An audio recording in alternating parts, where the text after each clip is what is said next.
It's time for another Dice Tower review with Barry. Hi chaps and chappets. Did you know that some of the nicest things in life come in tins? Like tea bags, sausages and beans. And this tin used to have beautiful chocolates in it, but now it's got biscuits. Hey, where the custard cream's gone? And this tin used to have biscuits in it, and now it's got... Oh. And this tin's got a game in it by Matt Panchmemic Leacock. But is it any good?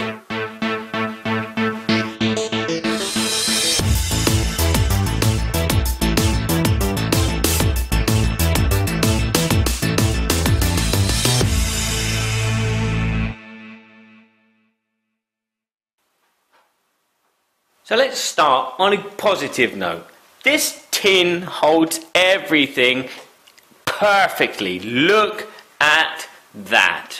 Beautiful. That's how boxes should be. The rulebook is beautifully laid out, easy to understand, takes about 20 minutes to read, and once you've read it, you pretty much understand how to play the game and you can take the game straight to the table. Although I did have to reference the book once.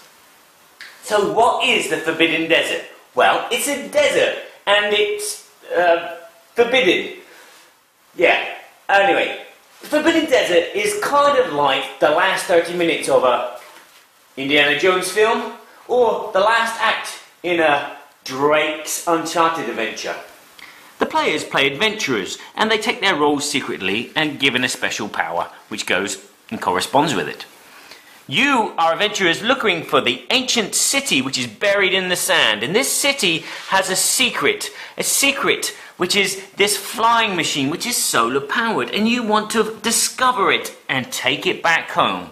But as you're travelling through the desert, there's a giant sandstorm which blows sand up everywhere. Woo! And your helicopter crash lands. You now have to work as a team to try and discover the secrets of this city, find the flying machine, and then get all the way home before the sandstorm gets to deadly levels. So once the players have secretly chosen their roles, they take their pieces and they place them on this crash site. And that's where all players start. The configuration of the board is laid out like this. You'll place the tiles with the compass roses all facing the same direction, and you'll place these sand tiles out in this formation, and this is the sandstorm. This is where the sandstorm is. You will choose how many players you've got. As you can see, this is a 2-player game. You set it at the level that you want, which is here, novice. Okay, you can have up to 5 players. And then the game will begin. These are the 6 roles in the game, and each role has a special ability which breaks one of the rules of the game. And what are the rules of the game? Well, they're lovelily stated on the back of the card. So you can have 4 actions, and then afterwards you draw storm cards up to the storm level. Those 4 actions are: number 1, you can move into an adjacent unblocked tile. This tile here is unblocked. This tile here is unblocked, though it has some sand on it. This tile here is blocked, it has a lot of sand on it. And this tile is actually the sandstorm, so you can't actually move there.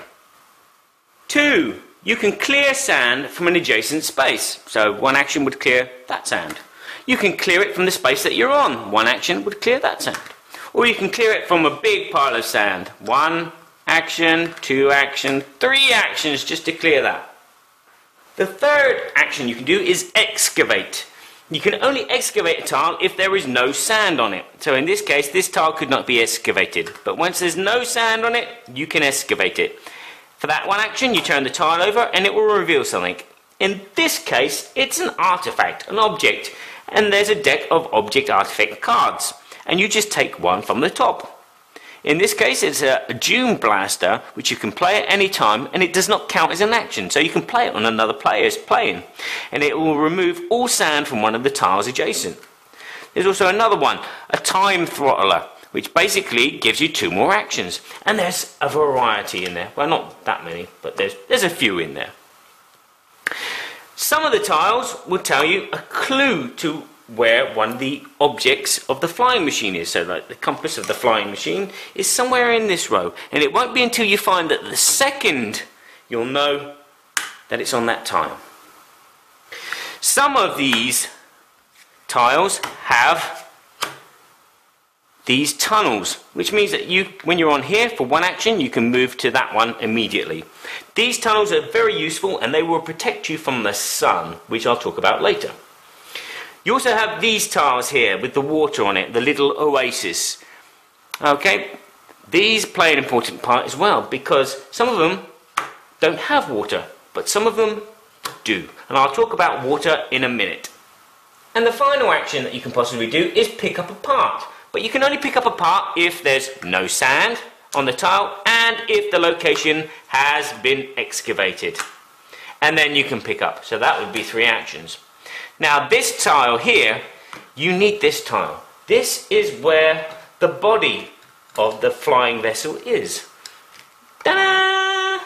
So at the end of the game, you need to get all your posse together and then install all the components to fly away safely and win the game.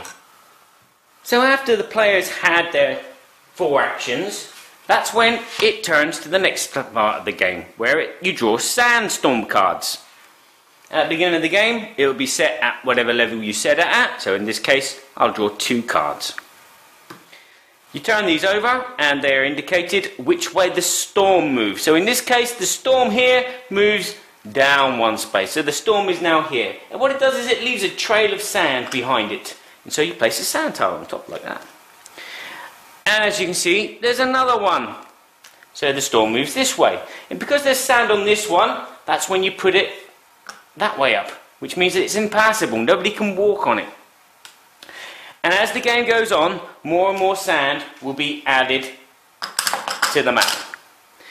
What will happen is if there's no more sand tiles for you to put on the map, you will lose the game. Your crew is buried. There are some other cards which are in the deck.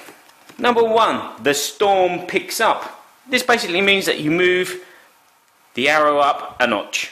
So next time a player has to draw cards from the storm deck, they have to take 3.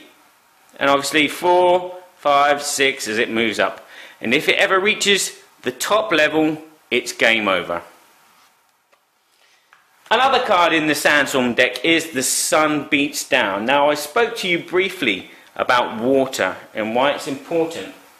Because on your player card, you have a water level. And every time the sun beats down, you have to knock the water level down. And when it gets to the red, you're dead. D'accord. Forbidden Desert is a board game that everybody should aspire to make.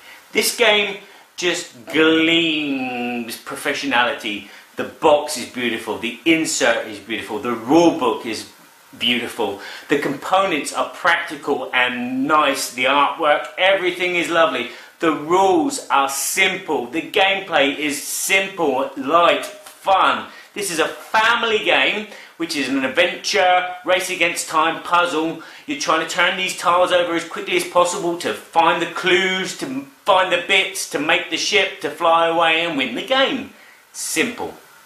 The game is easy to pick up and play. It plays within 45 minutes, although you can get that time down when you know how to play the game really well. And if you have a problem or question about the rules, you can find the answer in the rulebook very, very simply. It's no Arkham Horror, I can tell you. Where this game's a co-op, you can play it solo, which is quite fun. You can pick a couple of characters and you can treat it like a puzzle game for yourself to just bash out when you've got 20 minutes, 30 minutes free.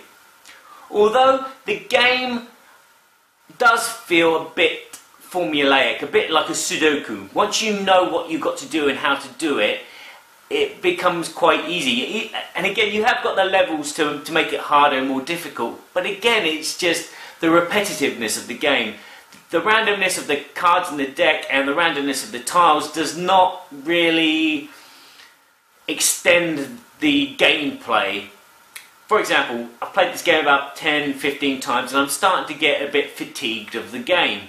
And it just becomes a repetitive chore. And, you know, my daughter will say, yeah, let's play that, and get it out and we set it up. And I'm kind of like half in the game and half out of the game because I've played it quite a bit and the replayability value is starting to dip. So it loses a fraction of a point for replayability for me.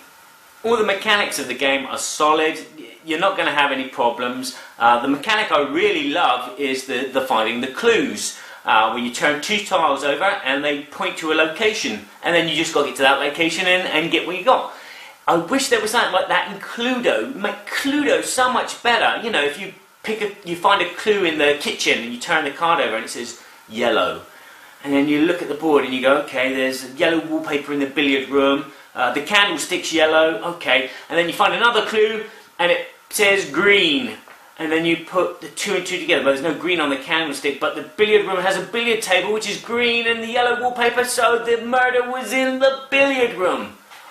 It's such a simple mechanic, but it works really well and it just makes the game so much fun. Now there is another game, pretty much the same, by the same designer, the same publisher, called Forbidden Island. Almost said desert there.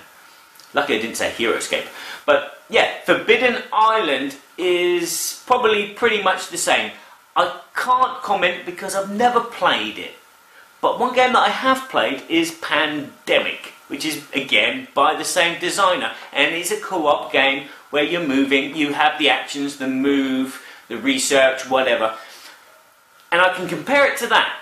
And this is better than Pandemic in my opinion. It's lighter, it doesn't feel so heavy. Yeah, you've got decisions to make, but it's a puzzle, and the theme of Pandemic is a little bit grey and daunting, and each decision is very, very hard to figure out. Whereas in this, you don't mind. You know, hey, I'm Indiana Jones, I can do whatever I want. Hey, let's go over here and explore this bit.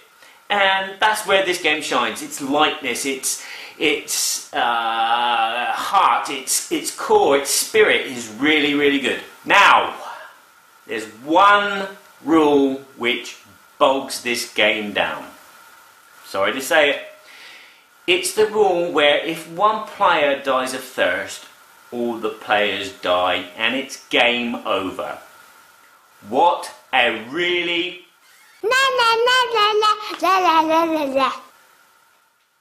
Can you imagine you're watching Indiana Jones and his posse, he's got Short Round and the girl with him, and they've all crashed in the desert and they're all looking for the clues to find this tomb of doom, and then Short Round dies. Is it the film over? No.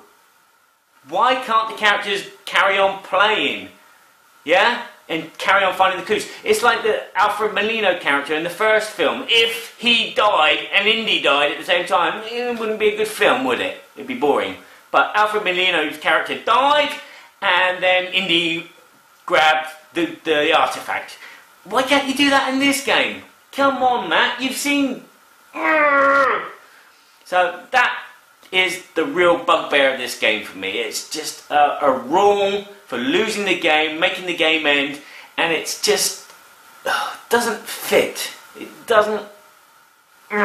So from now on, I'm not playing with that rule. If one person dies, they're out of here. Get out! And shut the door. All in all, pretty good family game, and I would give it an 8 out of 10. I would give it more, but there's that stinking rule.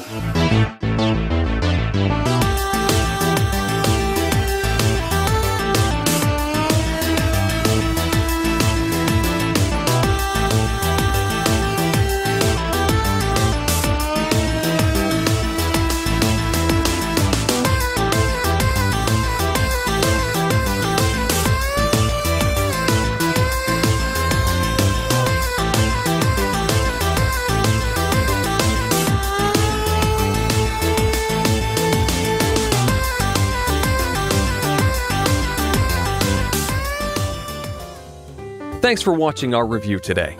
For more information about board games, as well as the #1 board game audio podcast, check out Dicetower.com for reviews, interviews, and more.